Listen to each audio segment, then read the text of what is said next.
Good morning, student. So today we will continue this topic.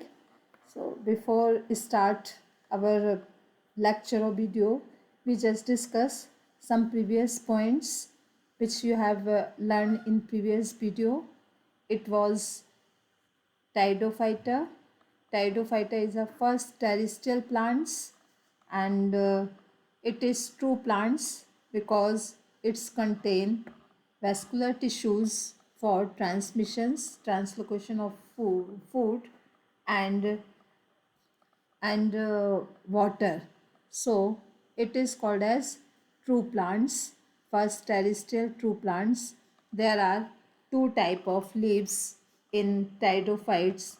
The small leaves is called microphyllus, and leaf like and big leaf is called macrophyllus. Microphyllus gives a female, microphyllus gives a male gametes and macrophyllus gives a female gametes. The sporophyte which bear sporangia is called sporophylls. Sporophylls contain compact structure called strobili और cons. तो इसमें cons और strobili और cons होते हैं. ठीक है, वो इस इम्पोर्टेंट पॉइंट्स है स्ट्रोबिलाई की प्रेजेंस और कोन की प्रेजेंस. एग्जाम्पल्स स्लेजिनेला और equisetum. There are two examples given there, Slaginella and Equistum. The sporangia, आपका sporangia का क्या यूटिलाइजेशन है? Sporangia produce spore. Sporangia ये क्या दे रही है? Spore.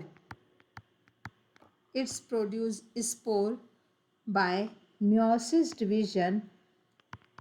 Meiosis division मतलब यहाँ पे क्रोमोसोम्स नंबर यदि 2x हैं तो यहाँ पे कितने हो जाएंगे?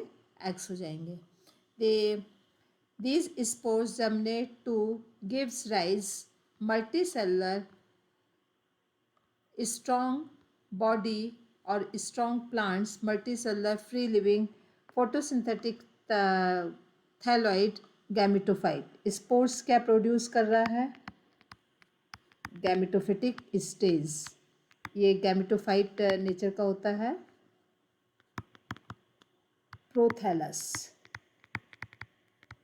तो spores produce prothallus. It is gametophyte in nature. These gametophyte create male or female gametes for fertilization. Clear? The male gametes or female gametes. Male gametes is a antheridium or female gamete is a female gamete. It's called archegonia.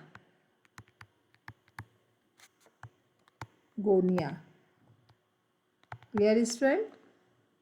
Now these archegonia and antheridia, it's there are requirement of antheridia. It's produce anthrozoids.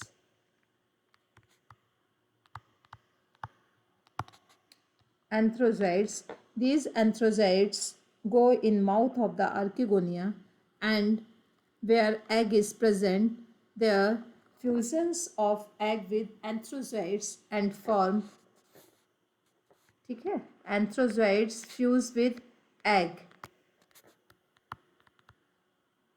Fusion हो रहा है egg के साथ और ये क्या form कर रहा है? Zygote.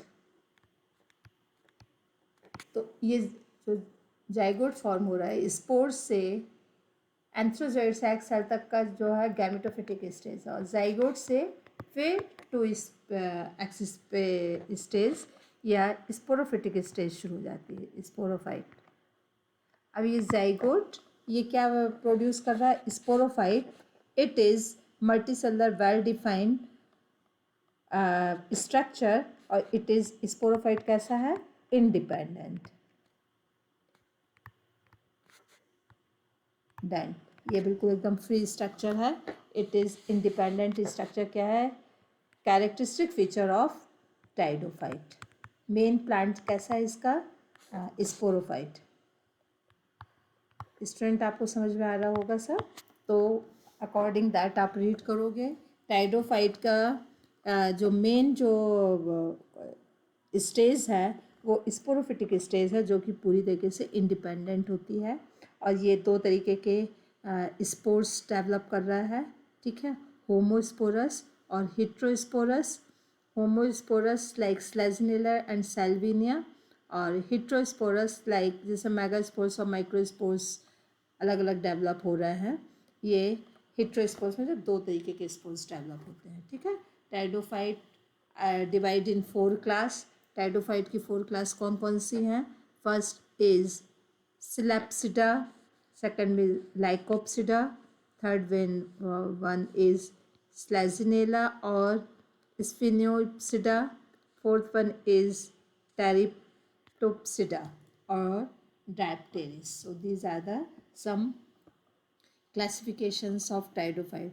Now here student, you have clear what is the basic character of Pteridophytes plants, and Pteridophyte plants का basic character क्या है, heterosporous homosporous conditions क्या है, gametophytic sporophytic conditions क्या है. Now these all points you just clear it, or I accept it is clear to you student, ठीक है. और next point is gymnosperms. It is the next classification of plant kingdom. Gymnosperms, basically gymnosperms is a naked seeds. Basically it has mycorrhiza. Mycorrhiza is some root-like structure of gymnosperms which associate with fungus and form a mycorrhiza. Like cycas, इसकी roots कैसी होती है, coraloid roots are associated with nitrogen fixing bacteria, cyanobacteria, ठीक है. तो इसकी roots कैसी है, रूट्स में नोड्स टाइप के स्ट्रक्चर हैं, ठीक है. It's associate with nitrogen fixing bacteria. ये रूट है, fixing bacteria, nitrogen fixing bacteria means cyanobacteria. Bacteria and form, ये रूट्स प्लस साइनोबैक्टीरिया, ये दोनों फॉर्म क्या कर रहे हैं, form mycorrhiza.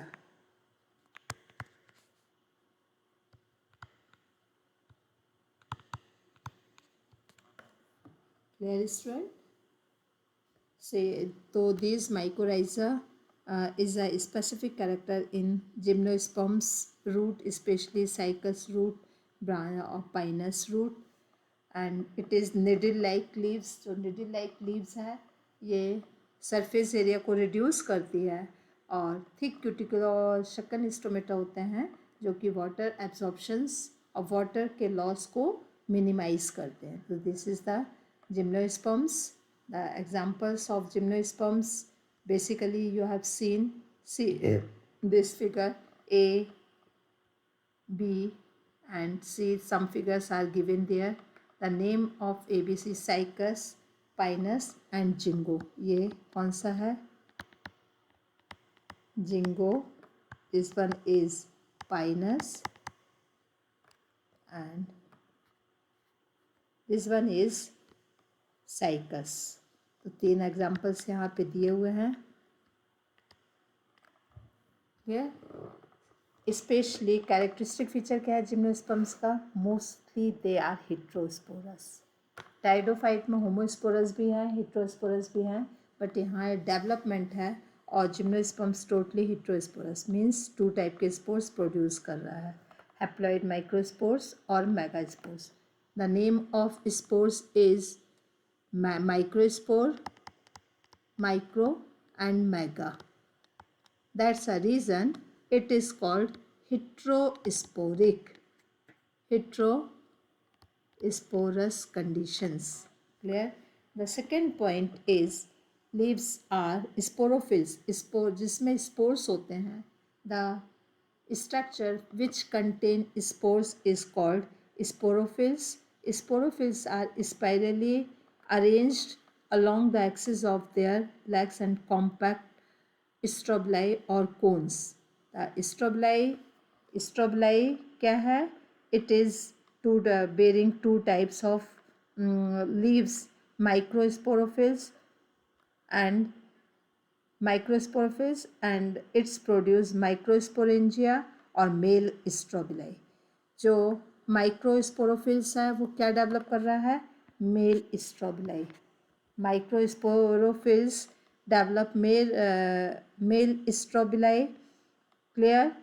which develop male gametes or it is called as pollen grains.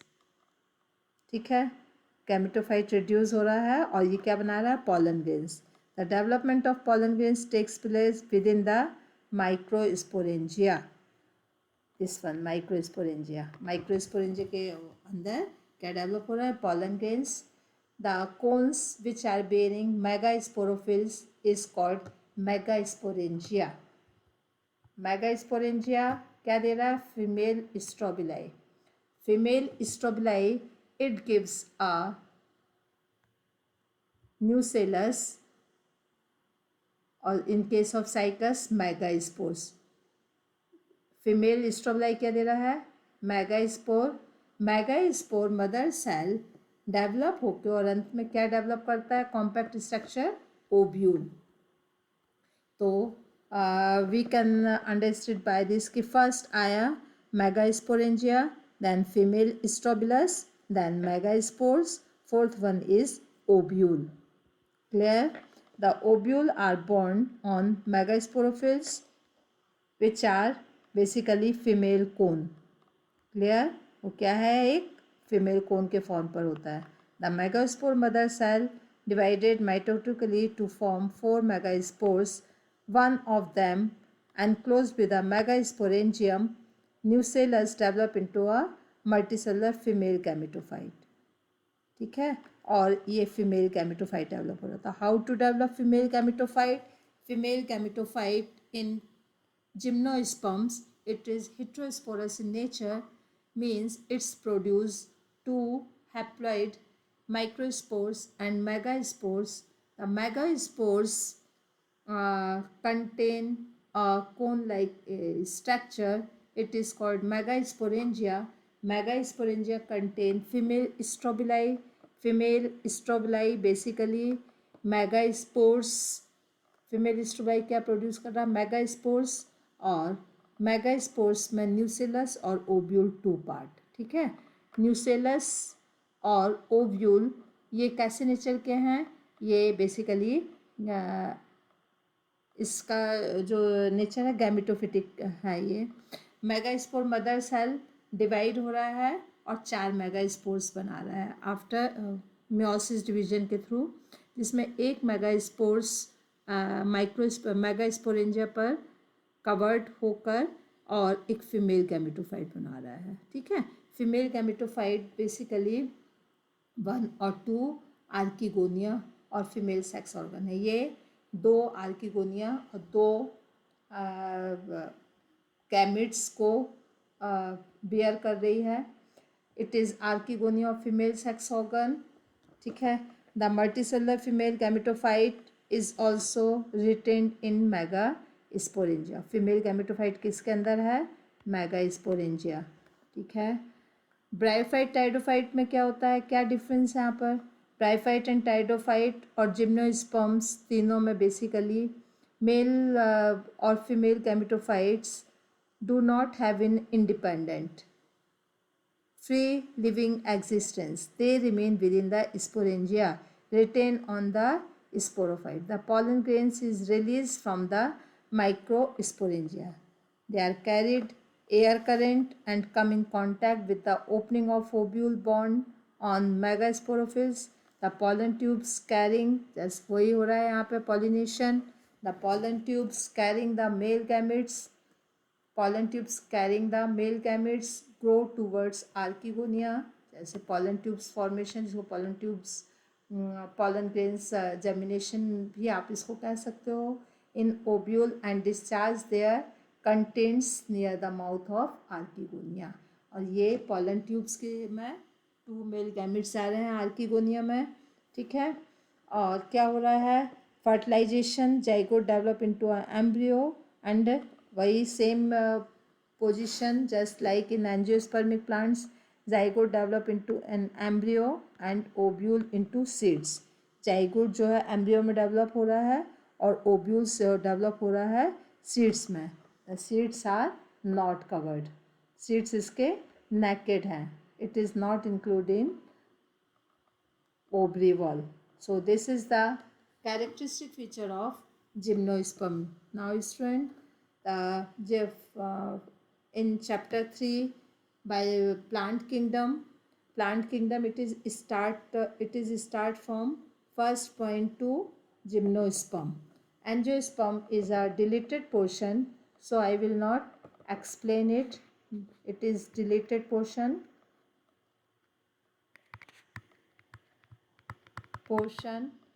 Angiosperm को आप आगे डिटेल पढ़ोगे, इसलिए ये डिलीटेड पोर्शन है. स्ट्रक्चर ऑफ एंजियोस्पर्म्स ये आप लोग क्लास 10th में भी वैसे थोड़ा पढ़ ही चुके हो. आपको जनरल आइडिया है कि डबल फर्टिलाइजेशन प्रोसेस क्या है, किस तरीके से सीड्स फॉर्म हो रहा है. आप इसको रीड कर चुके हो.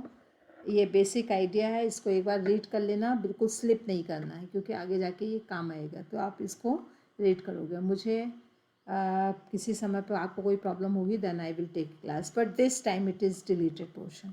Now next is 3.6 plant life cycle and alternation of generation. Here I will give you 3 or 4 points, not detail but some beginning points I will explain you. तो प्लांट लाइफ साइकिल और alternation of generation. Alternation of generation basically ये terms क्या है कि जो plant की life cycle है, the life of the plant cycle consist of 2 phase. One phase is haploid phase and one phase is diploid phase. Haploid phase and diploid phase can divided by mitosis.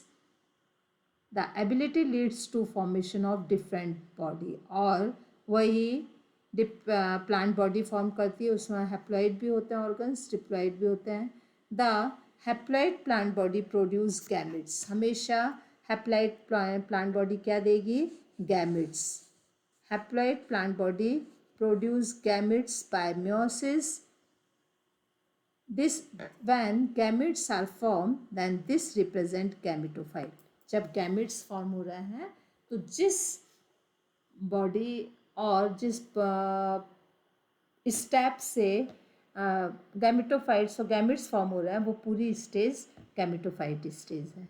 Following fertilization zygote फिर form हुआ.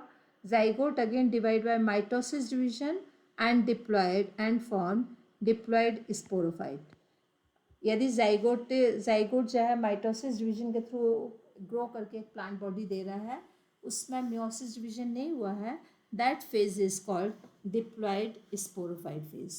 So alternation of generation basically gametophytic stage और sporophytic stage का alternative manner है जो एक के बाद एक stage आती रहती है. This is basically called as alternation of generation. These haploid spores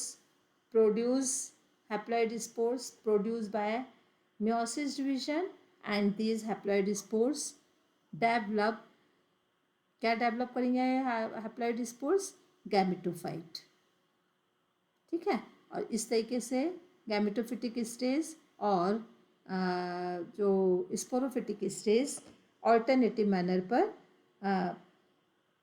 एक के बाद एक जो है अपीयर होती रहेगी. This is the alternation of generation. तो बेसिकली यहाँ पे ऑल्टरनेशन ऑफ जनरेशन के 3 पैटर्न्स दिए हुए हैं. There are pattern A, this one is pattern B and this one is pattern C. ये 3 पैटर्न हैं जो लिविंग ऑर्गेनिजम्स में अपीयर होते हैं मोस्टली, ठीक है। तो ये pattern 1 it is sporophyte generation, sorry, sporophyte generation is represented only by one zygote. Sporophytic generation zygote से शुरू होगी। कहाँ से शुरू होगी? जाइगोट, ठीक है। तो फेज 1 पर आप ये ए पर क्या देख रहे हो? ए पे आप ऑब्जर्व कर रहे हो कि स्पोरोफिटिक जनरेशन सिर्फ इतनी सी है, बहुत शॉर्ट पीरियड के लिए होते हैं स्पोरोफिटिक जनरेशन, ठीक है। सिर्फ जाइगोट से स्टार्ट हुई, सिंगेमी हुई, जाइगोट हुई, म्योसिस हुआ, ठीक है, स्पोर्स बना और फिर पूरी स्टेज जो है हैप्लॉन्टिक है। तो maximum time period haploid stage है। This is called as haplontic alternation of generation, ठीक है। सिर्फ इसमें जाइगोट स्टेज ही स्पोरोफिटिक स्टेज को शो कर रही है। Clear student? The maximum time period plant body or organisms consist of X chromosomes number. This is called as haplontic life cycle. Second, this one is haplontic, free living gametophyte. एक ही gametophytic stage बहुत short time के लिए होती है, ठीक है। This is called as haplontic. Now second stage, B stage, यहाँ पर आप देख रहे हो कि डिप्लॉयड फेज ज़्यादा समय के लिए है। डिप्लॉयड फेज, इसका ब्लू कलर से जो एरिया कवर कर रहा है डिप्लॉयड फेज का है। And it is start from zygote, फिर स्पोरोफाइटी रहेगा और गैमेटोफिटिक स्टेज बहुत शॉर्ट पीरियड की ला रही गैमेटोजेनेसिस के through. Gametogenesis means formation of gametes. ये कौन सी स्टेज है? ये हैप्लॉन्टिक हैप्लॉयड स्टेज है। यहाँ पे क्या देख रहे हो आप कि डिप्लॉयड स्टेज काफ़ी लंबे समय के लिए है। That's a reason it is called as diplontic, ठीक है। हैप्लॉइड स्टेज बहुत शॉर्ट टाइम के लिए है और ये स्टेज किस में है? सीड बेरिंग प्लांट्स में। मतलब ये वाली स्टेज किस में ज़्यादातर आ रही है? जिम्नोस्पर्म्स और angiosperms. Clear? It is present in gymno plus angio में ये स्टेज बी वाली स्टेज होती है। Maximum time period the organisms consist of 2x chromosomes number, so it is called as sporophytic generation. Now third one is a haplodiploidic. ये क्या है? haplodiploidic. Haplodiploidic means there are bryophytes and pteridophytes. कुछ bryophytes and completely pteridophytes show haplodiploidic life cycle. Means haplodiploidic name से ही समझ में आ रहा है। क्या समझ में आ रहा है? दोनों फेज हैं इसमें, ठीक है। ऊपर वाली दोनों, उसमें भी दोनों फेज हैं, बट क्या डिफरेंस है? सी का, सी में दोनों का टाइम पीरियड नियर अबाउट 50-50% है। मतलब स्पोरोफिटिक जनरेशन भी एक अच्छा टाइम पीरियड के लिए होती है। पूरा लिविंग जो टाइडोफाइट्स है और कुछ ब्रायोफाइट्स, ये स्पोरोफिटिक गैमेटोफिटिक स्टेज का इनका time period near about equal होता है, ठीक है। डोमिनेटिंग इसमें क्या है? ब्रायोफाइट्स टाइडोफाइट्स में इंटरमीडिएट कंडीशंस होती है। Haplodiploidic means both phase are multicellular, दोनों phase multicellular, strongly developed and well appeared होती हैं। वेयर फ्री लिविंग, और कभी कभी ये फ्री लिविंग भी हैं, ठीक है। They differ in their dominate phase, और इनके डोमिनेट फेज थोड़ा सा डिफरेंट होते हैं। तो ये क्या हुआ? 3 फेज हो गई। तो यहाँ पे 3 पैटर्न होते हैं ऑल्टरनेशन ऑफ जनरेशन के, वो पूरे प्लांट्स में अपीयर हैं। ज़्यादातर प्लांट्स हैप्लॉन्टिक स्टेज का है, एंजियोस्पर्म जिम्नोस्पर्म डिप्लॉन्टिक स्टेज के हैं, एंड टाइडोफाइटा और bryophyta it's include in haplodiplontic. Dominating stage independent photosynthetic thalloid nature में, इरेक्ट फेज, इसको कि हम हैप्लॉइड गैमेटोफाइट्स के फॉर्म पे भी उसको देखते हैं, ठीक है। And it's alternate with a short lived multicellular sporophyte totally और पार्शियली डिपेंड। इसमें जो हैप्लॉन्टिक स्टेज है वो डोमिनेट है, डिप्लॉन्टिक स्टेज और स्पोरोफिटिक स्टेज कैसी है, डिपेंड्स ऑन गैमेटोफाइट। ठीक है, किसके ऊपर डिपेंड करती है, गैमेटोफाइट के। तो ब्रायोफाइट्स जो हैं वो इस पैटर्न को फॉलो करते हैं और टाइडोफाइट्स जो हैं वो तो इस पैटर्न को पूरी तरीके से फॉलो करते हैं। उसमें स्पोरोफिटिक जनरेशन का टाइम पीरियड ग्रेजुअली इंक्रीज होने लगता है। तो ये अभी आपने एक कॉमन चीज़ ऑब्जर्व करी कि प्लांट्स के जो क्लासिफिकेशंस हैं, जो जितने भी लोअर प्लांट्स हैं सब हैप्लॉन्टिक फेज को ज़्यादा शो कर रहे हैं और धीरे धीरे जो इवोल्यूशन की स्टेज है वो हैप्लॉन्टिक स्टेज डिक्रीज हो रही है और डिप्लॉन्टिक स्टेज इंक्रीज हो रही है। That show evolution. क्लियर? तो ये एक 3 पैटर्न्स आप लोगों को बताएं ऑल्टरनेशन ऑफ जनरेशन के, इसको आप स्टडी कर लेंगे। Now student, diploid sporophyte is represented by dominating independent photosynthetic. ये किस में हो रहा है, ये वाला ये हो रहा है टाइडोफाइट्स में। ये जो पोजीशन है किस में है, टाइडोफाइट्स में। ब्रायोफाइट्स में क्या हो रहा है, ये वाली जो पोजीशन है ब्रायोफाइट्स की है। यहाँ हैप्लॉइड गैमेटोफाइट जो है डोमिनेट है, इंडिपेंडेंट, और यहाँ पे diploid sporophyte is a dominate. ठीक है, ये दोनों के डिफरेंसेस भी हैं, ब्रायोफाइट्स के और टाइडोफाइट्स के। So students, here you have complete this chapter. You will read each and every line very carefully. It is important for you, and if you will start your reading this pattern, never you will be lack. कुछ भी चीज़ आपसे छूटेगी नहीं, क्योंकि पूरी की तरीके से NCERT ही पूरे कॉम्पिटिशन्स को क्या करती है, क्रैक कर सकती है। Clear student? Have a nice day.